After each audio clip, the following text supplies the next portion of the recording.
I'm inviting you to speak, or you click on request to speak. Where is the request to speak? Click on request to speak, Vanilla. Then you become audible. Yeah.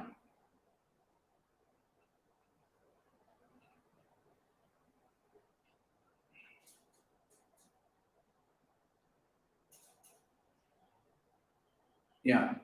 I sent an invitation. Can you check whether you need to click on accept?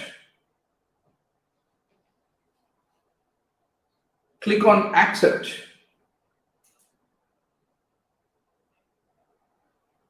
I once more sent an invitation. You need to click on accept.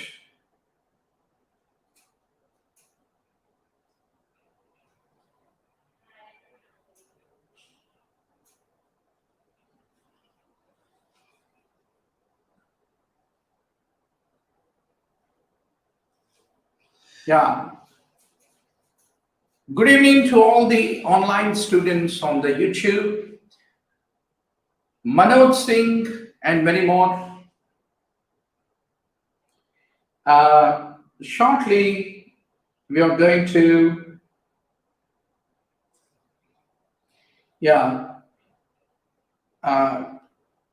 shortly we are going to start the session. So the idea is every day evening we conduct 1 hour of session where we ask you 40 to 50 questions and you need to answer. And if you want to join this, please check the link. Can you call Vanilla and find out why she has a problem?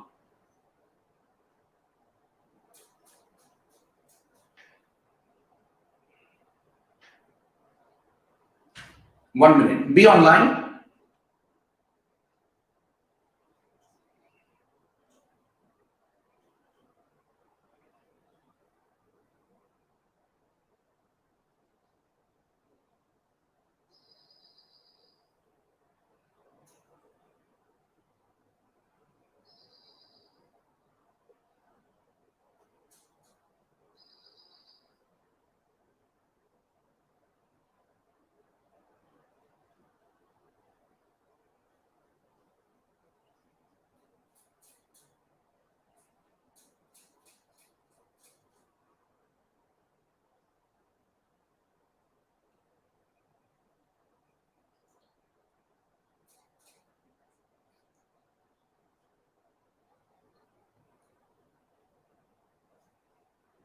Vanilla, I've sent you a request to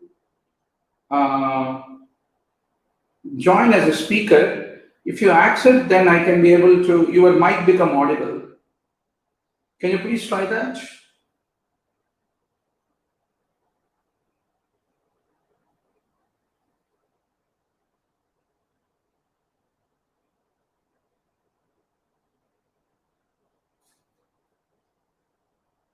Just a moment. Let us wait for some more of our audience to join, and then we will start the session. At least 1 or 2 students to answer the questions will be great.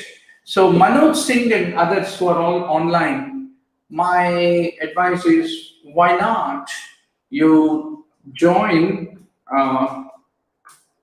into the audio stream by going to the Twitter Spaces. Wow, that's good. So yes.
Okay, good evening, everyone across the country and on the YouTube. Welcome to today's evening. We have Dr. Vanilla. Vanilla, very nice to see you. And you studied in which medical college, Vanilla? I studied in Padmavati Medical College, Tirupati. Very good, very good, very good. So today, Vanilla is going to take a volley of questions.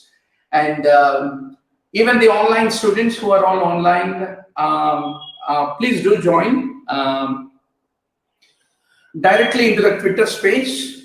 And I have given the link, just you need to download the Twitter app and join, all right? So let's make the great beginning, Vanilla. So, all right, so now, what is the subject you are reading now? You're reading gynecology, obstetrics, ophthalmology, ENT. Which subject do you like to take the challenges with us? Sir, I would like to do some elective orthopedics. Orthopedics, okay. So first let me start with general medicine as usual. So analgesic nephropathy. Can you give me 2 systemic conditions which lead to analgesic nephropathy? Renal papillary necrosis. Other than analgesics, what else can cause renal papillary necrosis? One is a very common condition. One is due to NSAIDs. Very good. And the other is diabetes and sickle cell disease. These are the things that you basically need to remember. Now, polycystic kidney disease, one of the favorite questions of the examiner is, what are the chromosome numbers associated with ADPKD and with ARPKD? Do you remember of just like that? Actually, I remember these chromosomes and all. I need to revise them and remember. So, at present, I don't remember. Good. So chromosome number 16 and 4 is ADPKD, and chromosome number 6 is ARPKD is what you need to basically remember. Now, what is the most common clinical presentation of polycystic kidney disease? How does it present? Most common, or at least what are the presenting features by which polycystic kidney disease present? Usually, it is to ultrasound when the diagnosis will come to know. Yeah. There may be other like surgery, in liver will have cysts and other organs also are involved in this. Very good, very good. So very good to find Roman who is online. Roman, I have sent you an invitation to unmute your mic from listener to speaker. Please accept that and join. Or you send a request for speaker and I will accept it, either way. Please join to answer the questions, right? Now, the next question would be, all right, what is the combination you call Ghon's complex? What plus what you call Ghon's complex in TB? Any thoughts, Vanilla or Roman? Roman, you need to come up to become the speaker and be part of this. Yes, be part of this opportunity to do the revision. So, Vanilla, what is primary complex? So, what is Ghon's complex? Basically, you know the pleura, right? So, below the pleura, there is a subpleural parenchymal focus. Along with that, the draining lymph nodes and the lymphatics combined is called as the Ghon's complex. All right? Right. Now, my next question would be like, all right. So, there are so many opportunistic infections and that can happen in HIV. Now, I'd like to know what is the count of the CD4 below which there is a chance of developing tuberculosis in HIV patient. Is it less than 500, less than 200, or less than 50?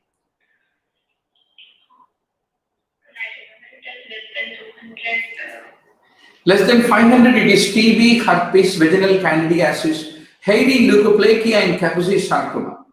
Whereas if it is less than 50, it is the MAC, the Mycobacterium avium complex, and CMV retinitis, CNS lymphoma.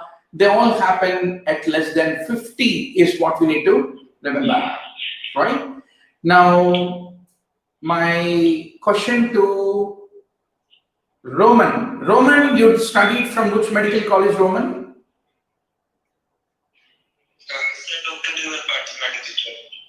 Very good, very good, very good. So every day evening we have a 1 hour of live online fight of 50 to 100 questions.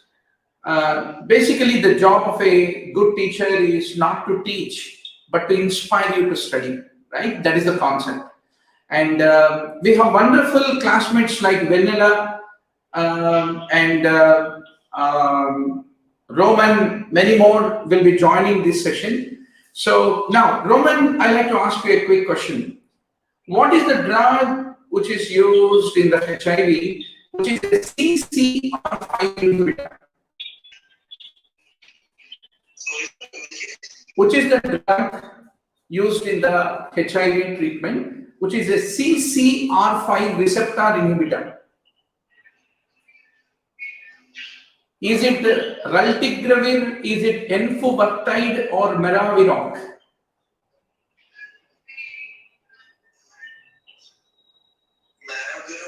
Very good.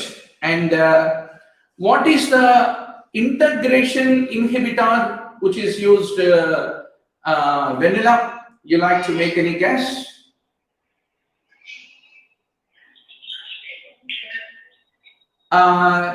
Raltegravir is an integration inhibitor. Now, which is a P24 entry inhibitor,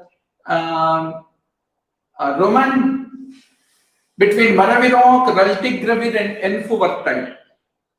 Good to see Dr. Vinita. So please join, Vinita. I sent you the request to join as a speaker. You accept it, and your mic will become activated to become speaker. Yeah, Dr. Vinita. I just sent a request to you to become a speaker. Yeah. So, all right. So maraviroc is CCR5 inhibitor. Raltegravir is the integration inhibitor, and enfuvirtide is P24 entry inhibitor. Is what you have to emphatically remember for the tomorrow's NEET PG exam. All right. WHO has given certain criteria to make a diagnosis of diabetes, right? Now the question is, according to the WHO's criteria, I like to know symptoms of diabetes plus how much random blood sugar, more than how much, defines diabetes. Yes, Roman.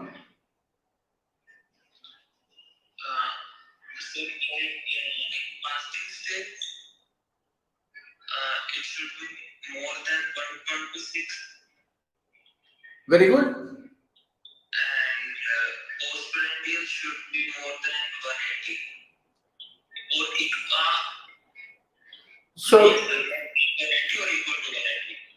So the WHO's definition says 2-hour plasma glucose more than 200 mg/cent. That's what you need to basically remember.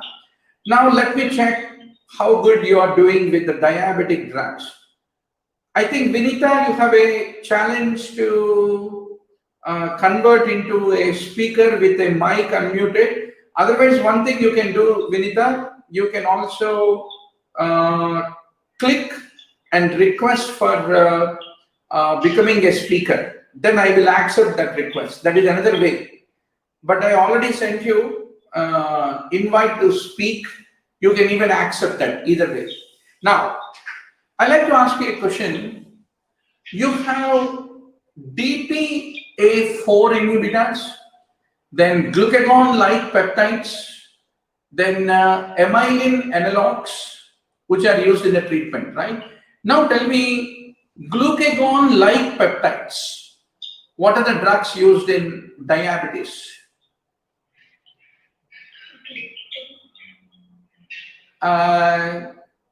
Glucagon-like peptides.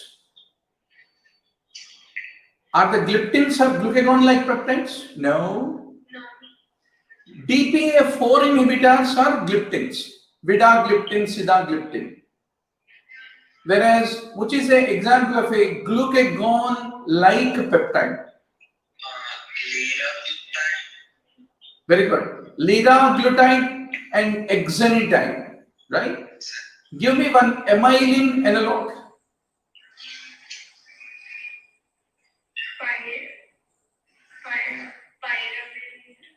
No. Premalinitide. Prema love. So premalinitide is amylin analog. All right? Right. Very good. Now, let me ask you, hypokalemia, is it an inhibitor or a stimulator of insulin release? Hypokalemia, potassium depletion. Is it an inhibitor or a stimulator of insulin? Only one choice you need to choose. So hypokalemia is an inhibitor, whereas same way, diazoxide, thiazide, phenytoin, propranolol, they're all inhibitors. That's the reason sometimes when beta blockers are being given, they have an antagonizing effect on the insulin, is what you have to basically remember. Now, doctor, my next question is, tell me one connective tissue disorder where you get xerostomia and dry eyes. Xerostomia and dry eyes. Yeah. Good. Sjogren's. Very good. Sjogren's. So typically Sjogren's is autoimmune destruction of the exocrine glands. So typically affecting the middle-aged women presenting with lung involvement, vasculitis, lymphomas can occur. That's what you need to basically remember. Now, what are all the things that you find in CREST syndrome, Vanilla or Roman, any of you?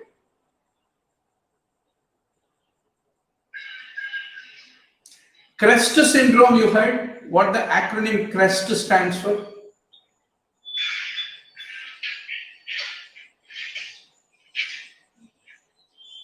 CREST syndrome. Yeah. C for calcinosis, R Raynaud's phenomena, E for esophageal hypomobility, S for sclerodactyly, and T for P. Very good, very good, very good. That's good, that's good. Now, doctor, if you look at the Wilson's disease, what happens to the urinary copper excretion? Will it increase or decrease? What happens to the serum copper? Increase or decrease? What happens to ceruloplasmin? Will it increase or decrease? Urinary copper, serum copper, and ceruloplasmin. What happens to these three in Wilson's disease?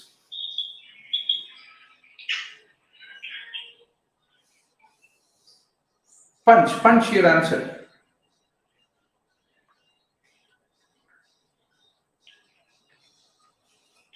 Hello? Yeah, Roman, you want to give any answer? No,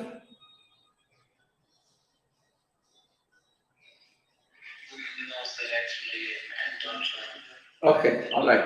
So basically in Wilson's, ceruloplasmin levels typically decrease and urinary copper excretion increases, and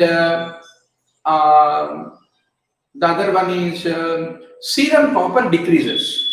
So this is the combination that you need to remember. Okay. What is the chromosome number of cystic fibrosis? Any idea? Cystic fibrosis, what is chromosome number? Very good. Dr. Vinita is speaker now. Hi Vinita, can you be able to speak? Good evening, sir. Good evening. And Vinita, you are from which medical college? I'm from Bankura Samilani Medical College, West Bengal. Very good, very good, very good. So, thanks to this social audio platform, which can bring Vinita from Bengal and Roman. Roman, you are from which state? Maharashtra, and Venala all the way from Telangana. That's good, that's good. Now, please continue the game. Any of you can answer. See, to study alone will be very boring. To listen to a lecture, videos is very boring. So my job is every day, I will ask you 50 to 60 questions, evening at around 7 o'clock or 8 o'clock.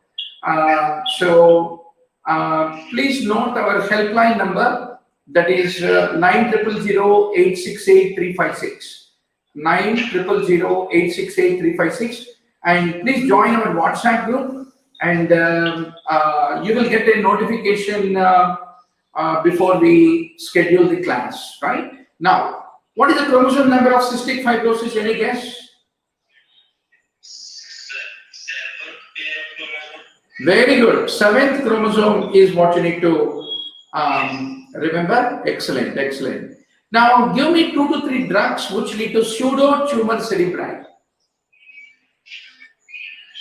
Vitamin A. Very good. Vitamin A toxicity.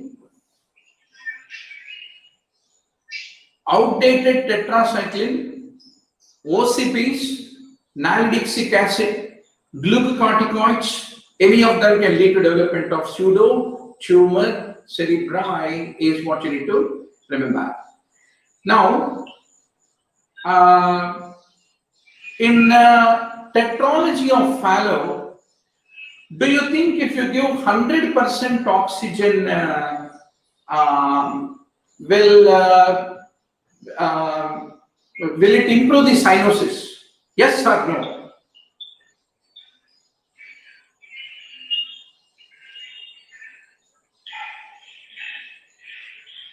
Come on, what's your guess?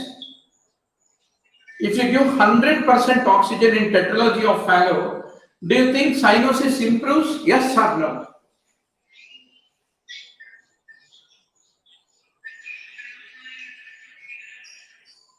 Any guess?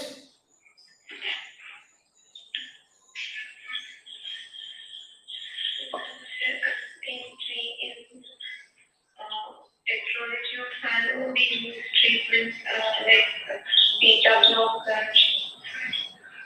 Yeah. No, my question is, if you give 100% oxygen, will it improve the cyanosis in tetralogy of Fallot? Yes or no?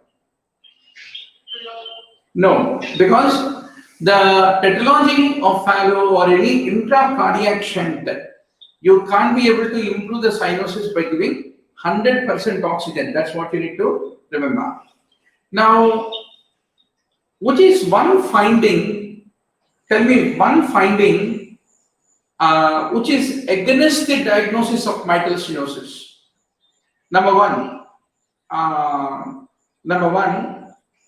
loud first heart sound, or is it LV enlargement, or is it a mid-diastolic murmur, or is it a opening snap? Which one, if it is there, it is against the diagnosis of mitral stenosis?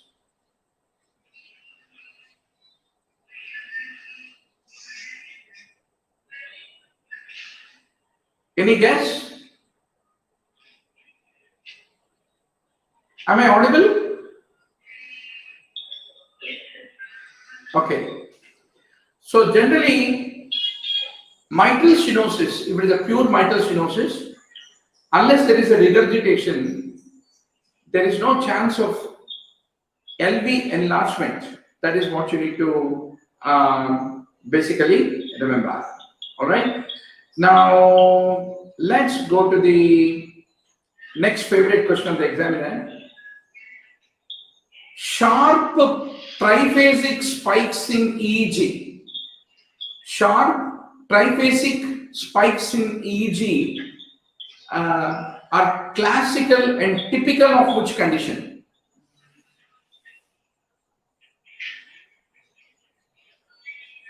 Who is going to give me the correct answer? Wow, good to find Dr. Naveen. Naveen, please join as a speaker. Yes. Yeah. Anybody want to give me an answer? Encephalopathy. Hello? Encephalopathy. Okay, I'll give you a combination. There is a profound dementia and there is myoclonus, sharp triphasic spike in an elderly. What is your diagnosis?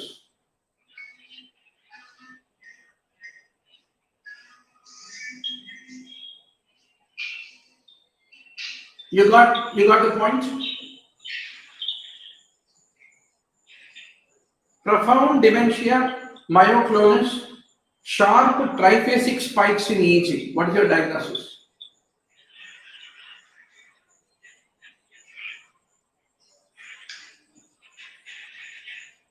Creutzfeldt-Jakob syndrome is what you need to remember. Okay, I'll give you another question.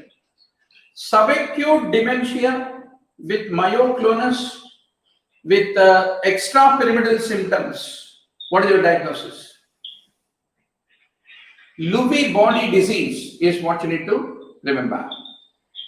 So these are some of the common questions. Now let us ask some good questions in dermatology. What is the most common organism leading to impetigo? Impetigo. Who is going to give me the answer? Dr. Vinita?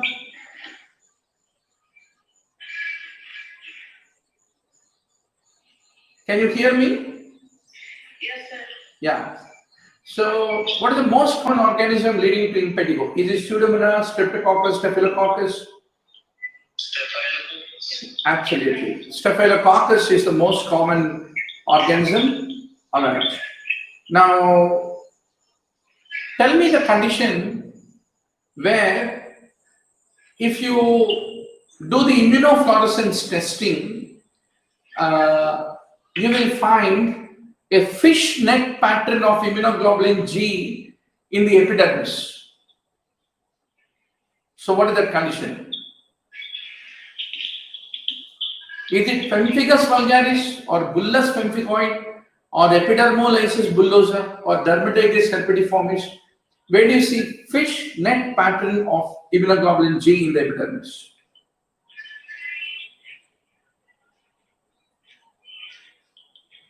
Yeah. Hello? Yeah.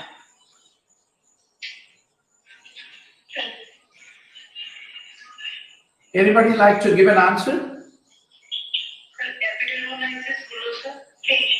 Oh no, it is classically in pemphigus. Correct. It is in the pemphigus where you find a fishnet pattern of immunoglobulin G is what you need to remember. Now, you have three types of bullae: intraepidermal bullae, subepidermal bullae, both intra and subepidermal bullae. Now, my question to you is it intra or sub or both in bullous pemphigoid?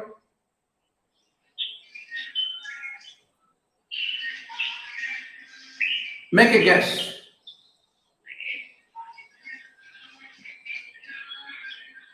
Come on. It is subepidermal in bullous pemphigoid, dermatitis herpetiformis, and linear IgA disease, whereas In pemphigus, it is intraepidermal is what you have to basically remember. So this is a brief session to bring you a little bit of experience of only audio question answer session to inspire you to study. What do you say? Is this effective, or attending a video lecture or something is effective? What is your opinion?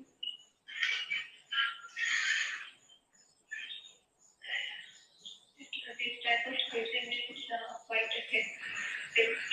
We'll try to recall. Good, good, good. So what do you say, Dr. Vinita? Yes, sir. Today I am very much hesitant, but this is. Every day we conduct a session of this. Please do join. And we have yesterday's session, Sankeet and a lot of people who are very well prepared and attended.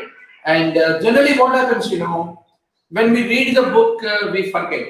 But when somebody asks a question and one of our classmates answers that and we fail to answer, that is the best way to remember longer. All right. So with that, thank you, all of you, Roman, Vanilla, and Dr. Vinita, and we will all once more meet tomorrow.